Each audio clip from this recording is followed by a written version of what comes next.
Welcome to our mastermind group. Thrilled that you guys can join us today. It's my favorite group, but don't tell anybody else.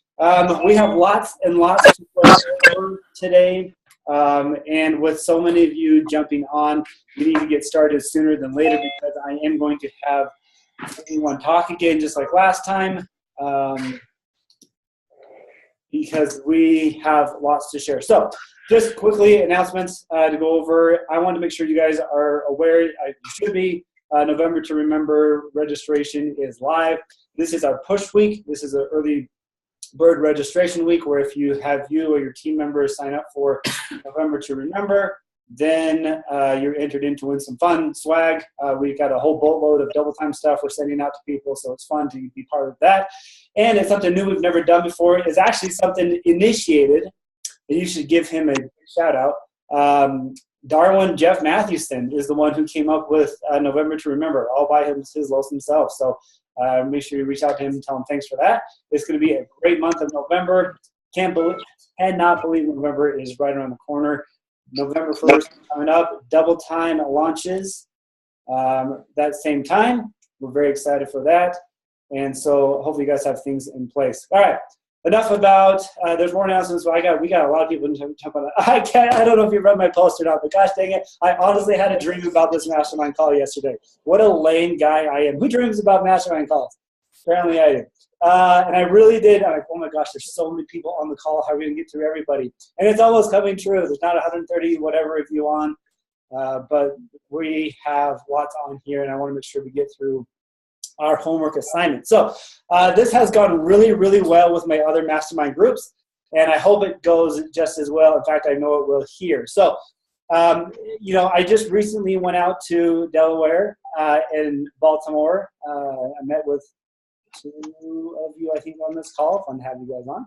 And one of the things, and it was almost hands down, almost every conversation. Sorry, guys, ladies, here I am confessing your sins for us.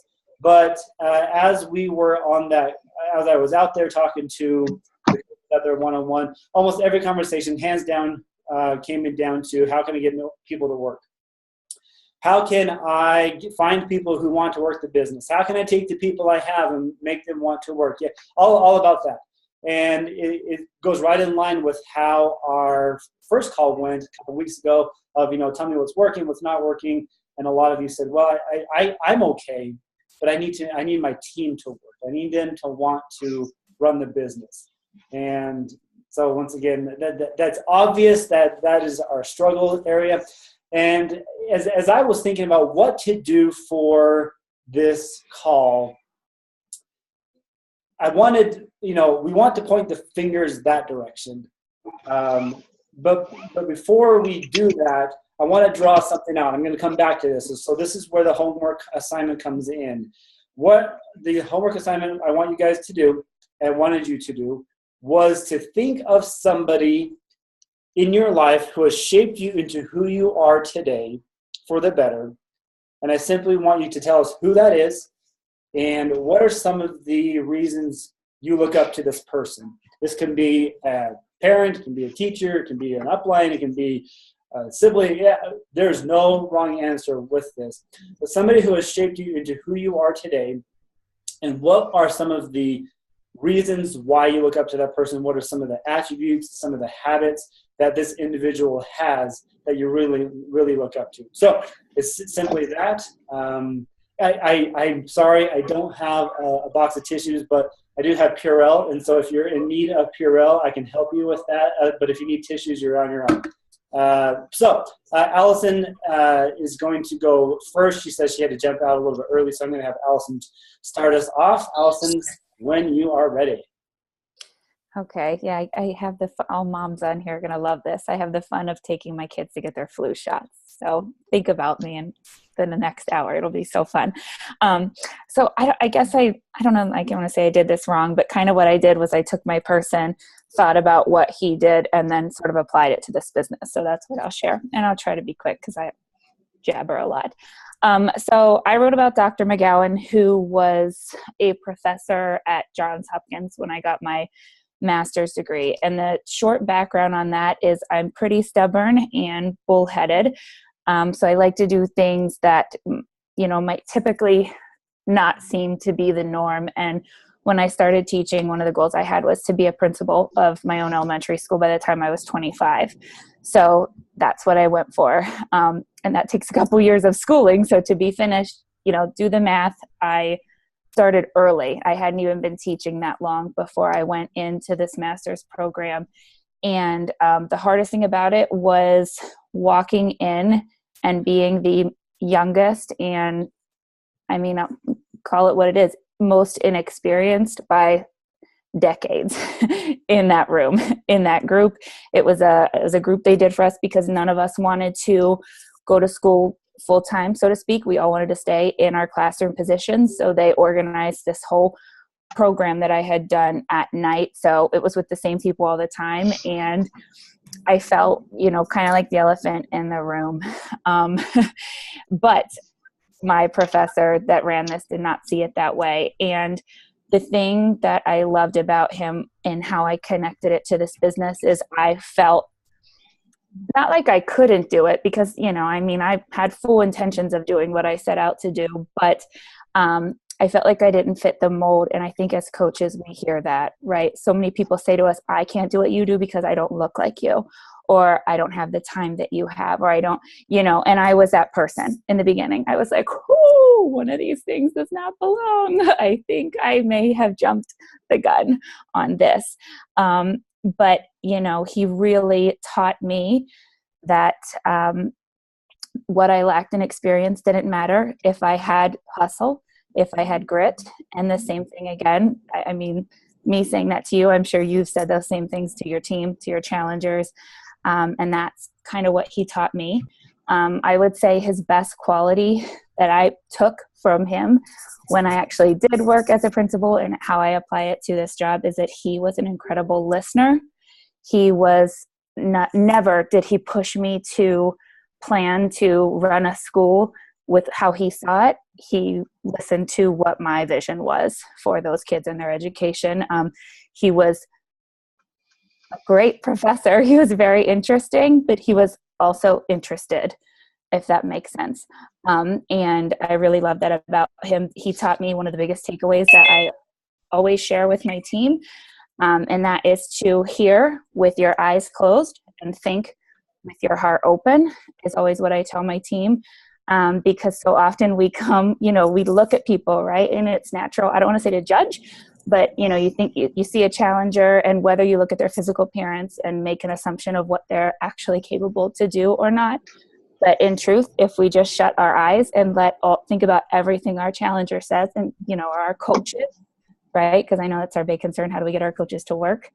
And hear them. Don't make any judgment, who's talking or whatever, and then kind of respond back with heart open. I think it makes you a much better coach because of that. You're taking all the preconceived notions out of it. So I don't know if that's what you wanted us to do, Kevin. That's exactly what I was looking for. So I failed to mention one thing. Thank you so much for sharing that, Allison. I hope you guys are taking notes. I am. And I want you to write down some of the attributes that stick out to you. And I'm going to draw something out at the end as well. So thank you for sharing that. Good luck with the flu shots. My kids cried. All right. Annalisa, let's have you go next. Hey guys, can you hear me if I talk at this volume? Okay, I'm in the library, you can't tell. But Allison said she did this wrong, and I'm feeling like very unprepared after her story. But one of the things that or someone I had been following as a coach within Beachbody, and lately really made a shift in my business. I am able to be home all the time, and I would fit my workout in kind of wherever it worked for me. And I started thinking like a lot of my potential coaches and things, or potential customers, were maybe in the mindset of like, she's got all day to do this at home. Like she's not creating any time. Like, I don't have time to do this. This person is home doing this all day. So something that inspired me that kind of stuck out was someone who kind of followed this miracle morning idea. So this is kind of where the mentor and the inspiration comes from of, over the last 2 weeks, I've been getting up at 5 before my son gets up at 6, which forever I was not a morning person. I kept saying I'm not a morning person, not a morning person. And I got inspired by a coach who started doing these virtual workout parties. And so I started doing that at 5 a.m. My teammates are now getting on at 5 a.m. with me. And we're just plugging in at 5 and we're getting it done. And I've seen already a shift in my business of people reaching out to me because they're saying, like, I see what you're doing at 5 a.m. Like, how do I get involved in that? So my inspiration comes from somebody who was kind of creating overcoming challenges or creating more time in a day of doing something that we're asking our challengers to do.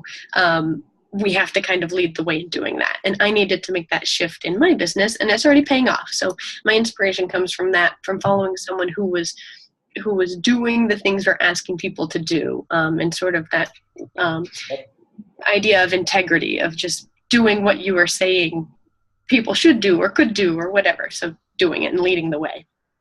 Thank you so much for sharing that. That's exactly what I was looking for. And guys, don't be nervous. This is very much a safe zone. You can say whatever you want, and that's completely fine. Thanks for sharing that. And I think that was a perfect length. I don't want to cut anybody off, but there's a lot of people on here. I know we all have lives we need to live. So let's just go right to the point within that couple minute time zone. Lindsay, let's have you go next.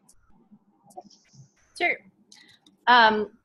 So my person is my coach. Oh, looks like I froze. Am I good?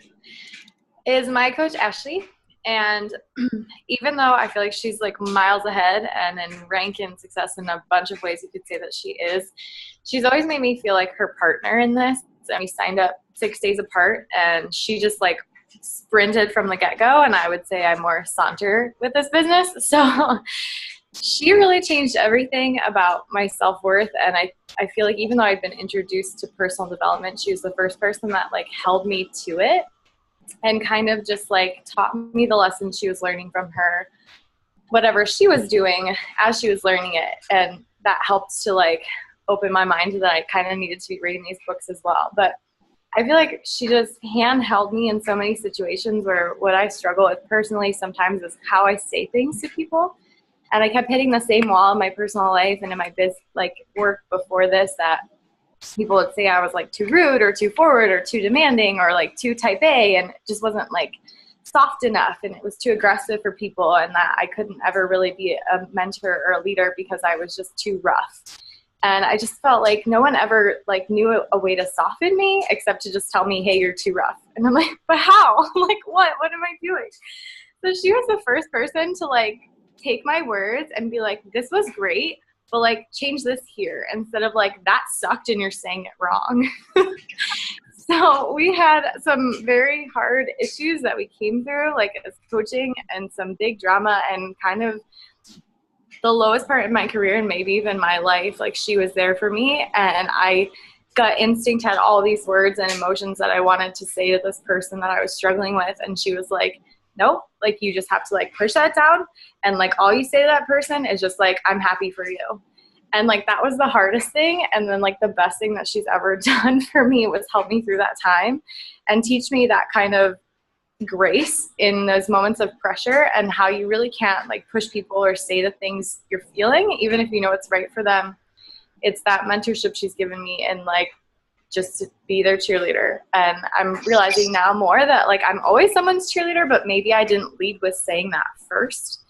And now I do. Now that's more my approach with people. Like, they're going to do it or they're not, and it's not really us. So we might as well just support and love on them. And that's really the biggest way that she's helped. Perfect. Mm-hmm. Well, thank you. All right, Tamara. Hi, everybody. So who came to my mind was my dad. And for me, I think one of the things that he taught me most was to be patient. And, you know, I think I need to be more patient with people. I didn't come into this like with guns blazing. And I think, you know, so many of the things that you all said in comparing, and do we feel, worthy of, they're going through all of that. So I think being patient with, with where someone is, and listening to where they're at, but also, when I would also get super overwhelmed with like 47,000 things as I was like growing up. And my dad was like, just stay in the moment.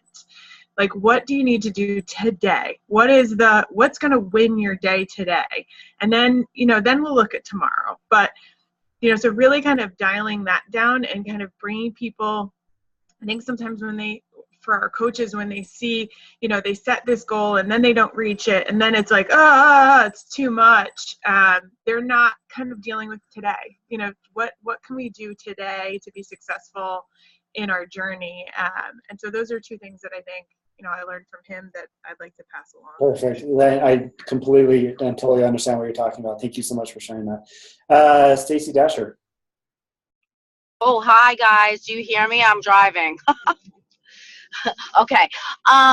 Wow. When I read your message, Kevin, because I wasn't able to be on the call 2 weeks ago, I really had to think hard. And as sad as that may sound, like not really having someone that I fully look up to mentor me, I feel like there's a few different people that have taught me bits and pieces. My father was an alcoholic and did drugs, and he loved with his whole heart, and he wore his heart on his sleeve, and he taught me to be like that. My relationships I love fully with all my being and all my heart, and I wear my heart on my sleeve. He was a little rough around the edges, but then again, so am I. My mom, she dealt with the death of my sister, as I don't mean to get so heavy on you guys, but this is reality. She dealt with the death of my sister when I was young, and didn't really, handle it very well, rightfully so. But I also dealt with quite a few deaths in my life, an ex-fiance, a best friend in 9/11, another best friend like 3 years ago. And I've learned to be resilient and learn lessons through that. But I have overcome, and I myself, I think coaching brings me such fulfillment because I do enjoy giving and loving with my whole being. And the one person that I do look up to, that has taught me resilience and has taught me to hustle and has taught me to get down in the dirt with everybody else, like on my team, like lead by example, never ever ask anyone to do what I would never do. And that's my husband. And my husband never had anything. No one ever gave him anything. And he joined the military, and it got him through college. He was in the infantry. And if he had his men do 100 push-ups in the mud, he was right next to them doing it, face in the mud. If he marched 20 miles and his feet were bloody and blistered, he kept going. And he's the type of man that will work and outwork you and outwork anyone. And nothing's belittling to him, is what I'm trying to say. And I feel like with coaching, it's the same thing. I will do what I have to do for someone. Nothing is beneath me. I will always lead by example. I will always be resilient. I will always love with my whole heart. And bits and pieces, Okay. from different people in my life. No, that's great. I'll take that. Thank you for sharing that. Thanks for keeping your eyes on the road. All right, Stephanie O, let's have you go next. Hey guys, sorry I wasn't on the call last week. So I thought of my dad. So I just have some things written down here. So his traits were, he was affectionate, loving, supportive, always, like no matter what my dreams or goals were, he always supported me. Family was always first. He always made sure to rearrange his work schedule to be at my games, recitals. And like we always had dinner together. super spiritual. Like I always had to go to church, even though I didn't want to on Sundays, but it's things like that I thank him for now. Sometimes I wonder if, like, I feel like I'm super loving and devoted to my team. I don't know, I'm getting teary.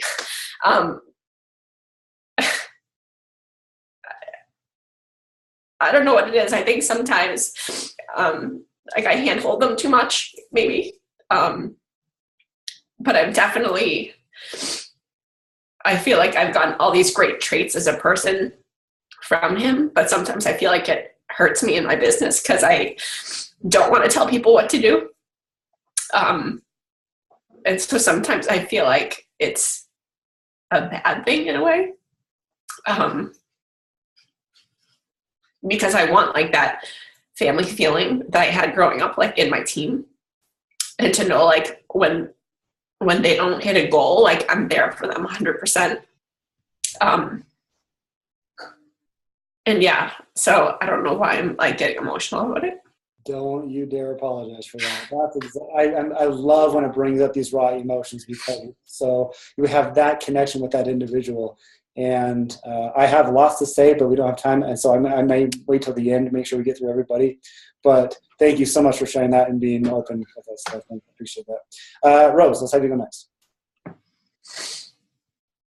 All right. I don't know how to follow that.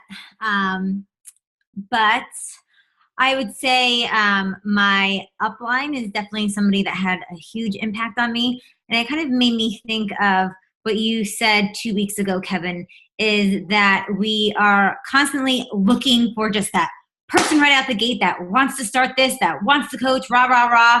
And I was not that person. And I asked my upline plenty of times, like, why the hell are you still helping me? Like, I was so slow off the start. Like, I didn't think I hit Success Club until like 6 months.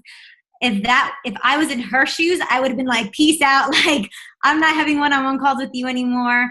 So I definitely learned from her that just putting that belief in people, I don't know.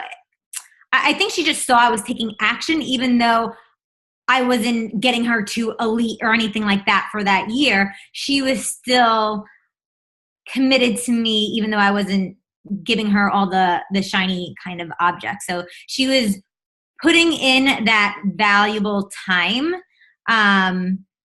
and just putting that belief in me. So I know I need to switch my mindset to who I want to be in this business. It's not always going to be somebody right off the bat that wants to be a coach.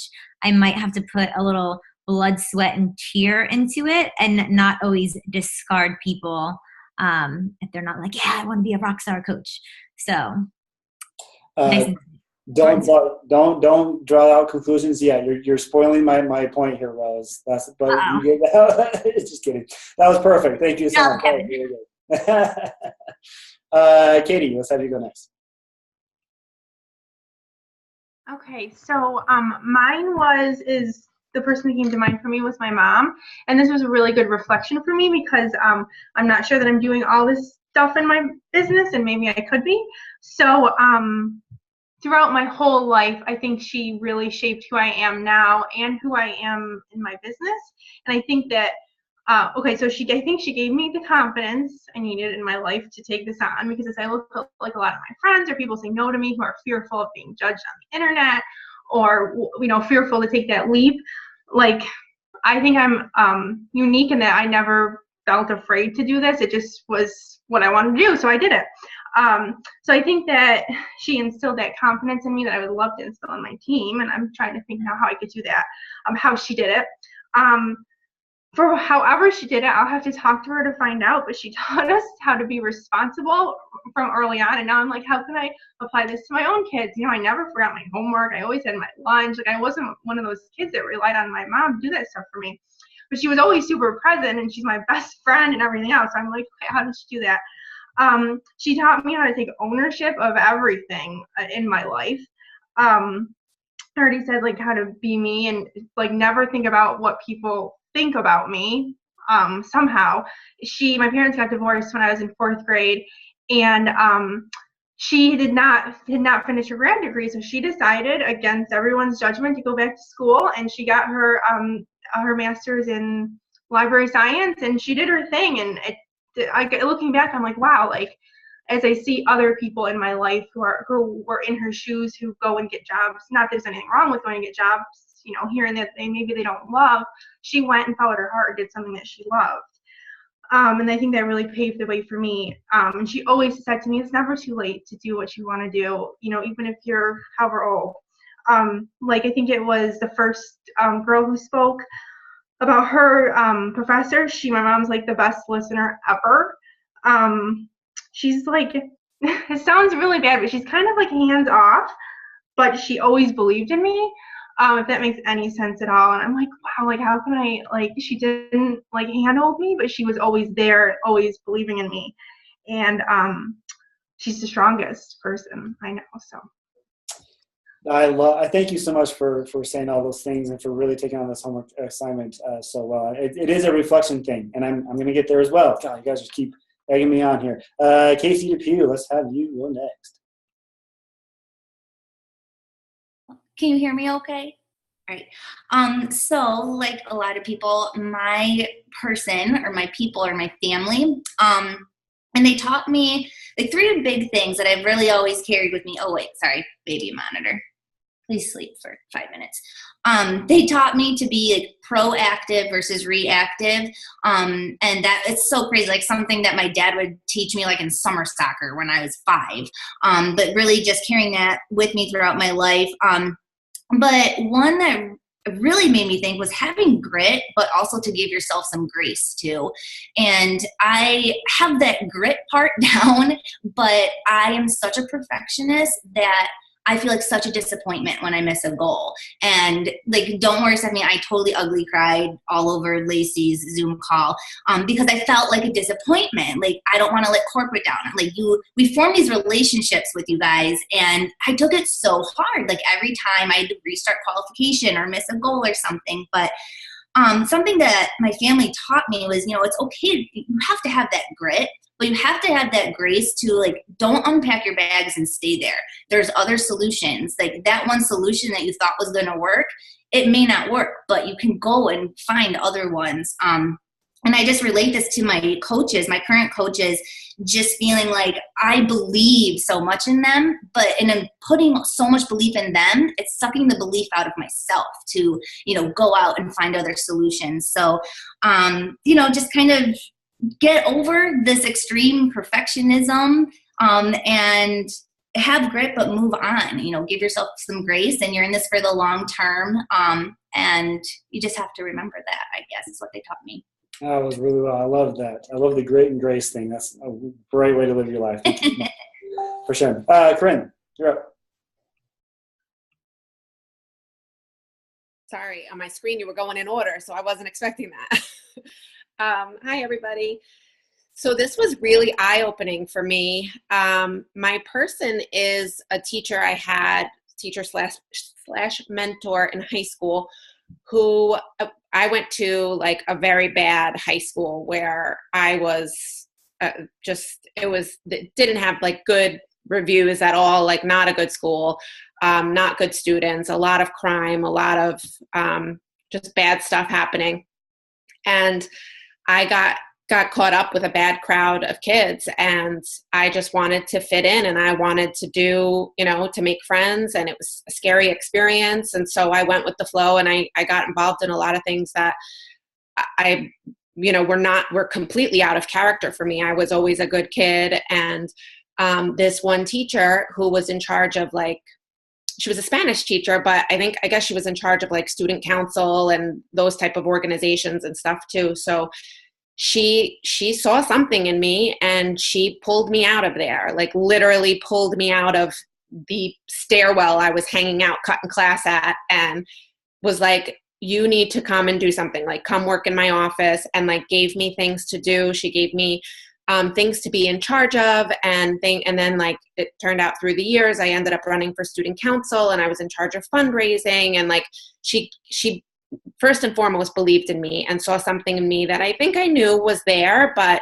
was losing my way because, there were things, I was just trying to fit in, and it was that's a rough age in high school.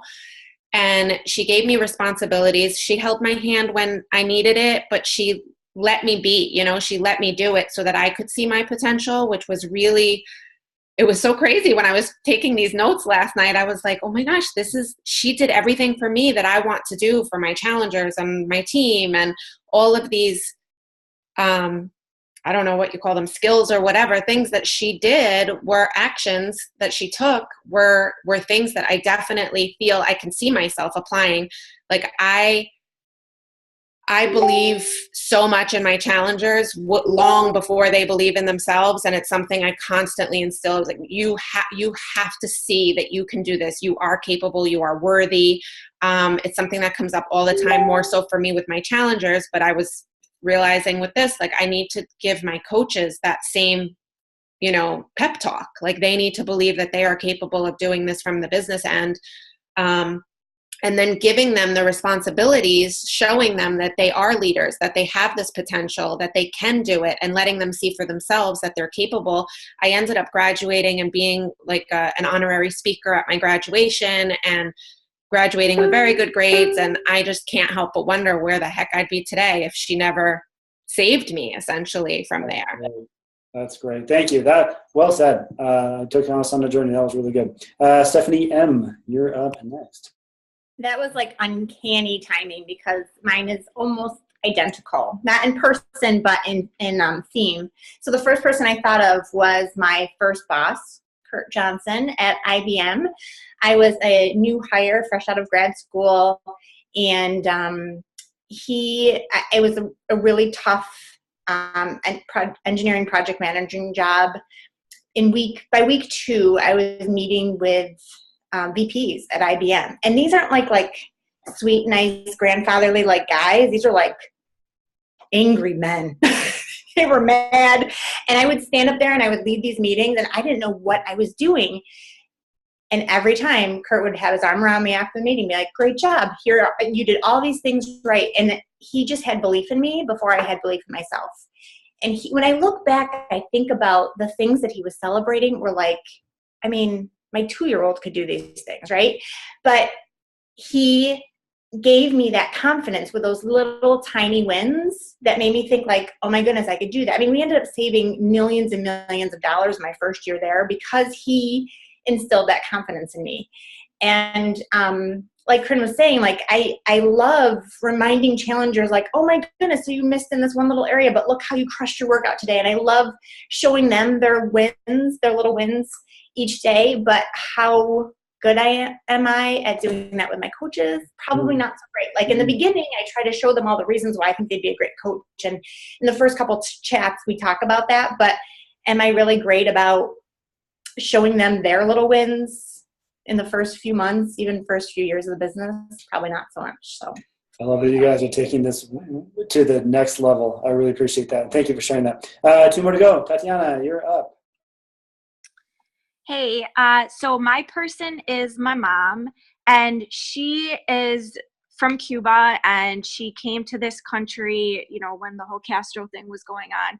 Literally came with nothing, didn't know English, and just like figured it out and went to school even when she was told she couldn't. Like there's a lot of perseverance in her, and she like went to school, got a PhD in like freaking nuclear engineering. Like, it's insane what she's done.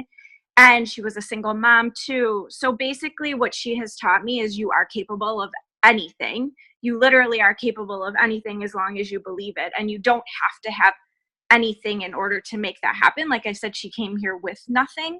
So that has basically taught me, again, that everything is really, you could figure it all out, right? You could do whatever it is that you want to do, as long as you are willing to try. So I talk about that a lot, actually. And I mean, she continues to do that. She's like 70 something. She wrote a cookbook last year. She just bought a bakery, like, and also showing that you don't have to stay doing the same thing. Like, you can always evolve and grow. And that's another thing that I tell my challengers, I tell my coaches, I'm talking about that in general. So that's been huge for me. And again, just me knowing, even with this business, that the way that I started a few years ago, I have grown so much and I can evolve my business, if that makes sense. Like it doesn't have to be what it was when I first started. Absolutely. Wow, Todd, that is an all-star mom right there. That is impressive, all the things that she's done. Thank you for sharing. Okay, our last, Megan Ziegler, bring us home. Hold on, I can't hear you. Can you guys hear her? No. No, nothing? Now we can. Oh, now you can? Okay, sorry. Yes? Okay. I kind of felt like Stacy a little bit, that this was like really hard for me. I don't really feel like I really honestly couldn't think of one person until just now, though. I've thought of two. And I think that they've probably definitely helped shape who I am, in the fact of being like, just this last 3 years, like what this business has done for me. It's made me strong, independent. Like I just have like this like, I used to let people walk all over me and have this like no, and now I just have this like no BS attitude. Like I'm just done with that. And perseverance. But the one person is my aunt, and she, so my mom's sister, but she had a brain aneurysm when she was 22 years old, and it left her completely paralyzed on one whole side of her body. So she walks, she talks, she runs a household. She went on to have a child, totally fine. He's now like 30. And she's just done everything for herself. She also had gotten a divorce a few years after he was born. So she was literally left like on her own to do life all by herself, and like in this like really like shitty situation. Sorry about the kids. In just a really tough situation. And I just always felt like, I mean, I had mom and dad and I lived with them, and I just always felt like drawn to my aunt, and like I always would ask to go to her house and spend time with her. But she did everything for herself. She walked places to get to her job. She couldn't drive. She did everything herself, like never relied on anybody. And I think her being so strong and pushing through something like so far out of her control like that has just like really impacted me now, more so than like ever before. And then the other person is my grandmom. And so my parents got divorced when I was 2, and my mom remarried my stepdad, it's his mom that I'm actually talking about. So I'm not even like blood related to her or anything, but ever since like day one of meeting them and being a part of their family, she's just always like, she's made me a part of the family so much, just like the rest of her like 7 blood grandchildren, and even more so than like my actual blood relatives. So that's something that it's always like resonated with me. They live 7 hours away. She passed away this last year, and it's just like, that was the hardest like thing I've ever been through. And that's like, I know that's not huge, but the impact like she left on me, always making me feel a part of something, I think is why like this community and making my team like so strong in that aspect is like important to me. That's that great. being said, I don't know that I relay those traits too well to my team. Hey. The rebuilding phase, but those are the best qualities that I think I have, and it's because of those 2 ladies. Thank you so much. Guys, this was so fun to listen to you. I feel like I have a pretty good relationship with the majority of you, and these are things I've never known about you, and I'm so glad that you shared. Okay, give me 5 more minutes. 5 more minutes of your time. I promise we'll be done in 5. But let me tell you mine. It's only fair. So mine is my dad, and so a lot. It's funny. Dads come up a lot for some reason, but for me, it was my dad as well. So growing up, had a great relationship with him. Never had a sour relationship with my dad.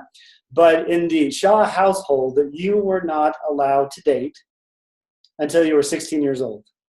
And so I had friends that were females, and it was great, but couldn't date until I was 16. So you bet your bippy that when I turned 16, I got a girlfriend, and it kind of made my dad nervous. He thought I was moving at the speed of light, which is probably not true. But By the way, it turned out to be my wife. I dated my wife when I was 16. She turned out to be my wife. So take that, Dad. But, you know, we always had talks. Ugh, I hated having talks with my dad. Like, all right, son, let's sit down. Let's talk about your relationship with Aubrey. And I'm like, Dad, look, hands in the air, feet on the ground. Everything's good. I promise. Everything, we're clean. We're clear.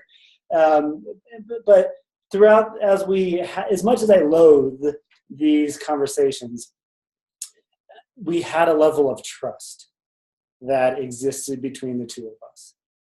I honored that trust till the day that I married my wife, simply because I figured that, you know, if I were to even be 1 minute late, and this was me, not him, if I were to be 1 minute late for my curfew, then I feel like I just broke that trust. And because I had his trust, I was able to have more privileges, stay out later, do whatever, and it was a good relationship. And so I feel like that he's kind of shaped me into who I am today based on that level of trust, even though at the time I really hated it. It was a good thing to have. So that's my little story. So I hope you guys took notes. I hope you kind of highlighted, circled, starred things that other people said that maybe stuck out to you. I did. Let me repeat back some of the things that really stood out to me that you guys said that made these people who you are, the good influencers in your life. A good listener. They walked the walk. They had integrity. Made me feel important. Patient. Consistent support. Belief. Confidence. Taught good principles. Saw something in me. Noticed what I did right. And made me feel a part of something. Can you just imagine if you were that person that just had all of those attributes, how you would lead your team differently? Let me give you one last quick example. I got 1 minute to say this. Bosses. Somebody brought up bosses. I can't remember who. But we've all worked for bosses we love working for and bosses we've hated working for. Why? We don't need to talk about it, but why? What are some of the attributes about this good boss that you loved working for? And if it was a bad boss, why? What were some of the attributes about that boss? And then, you know how we talked about, you know, it's always like, I wish I could find more people. I wish it's all them. That's why I did this activity today. It needs to be brought back to you. You need to, your success or lack of success, heaven forbid, we need to think it's all on us.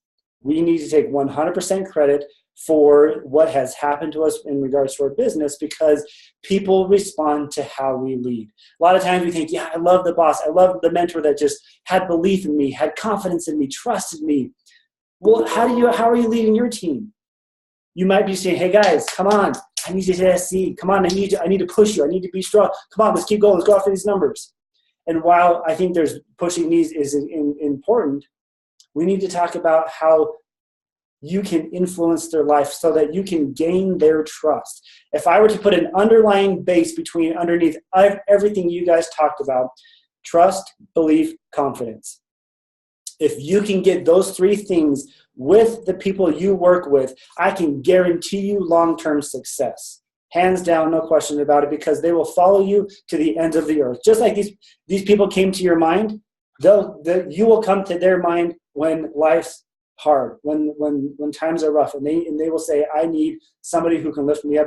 They will come to you. They will do the things that you ask them to do, as long as you have trust, belief, and confidence in these people. So I hope this was a good little reflective activity for you guys. I love the things that you said. Underline, highlight, star, and let's make those attributes something that we give to other people so that we can have those amazing teams that we want to have.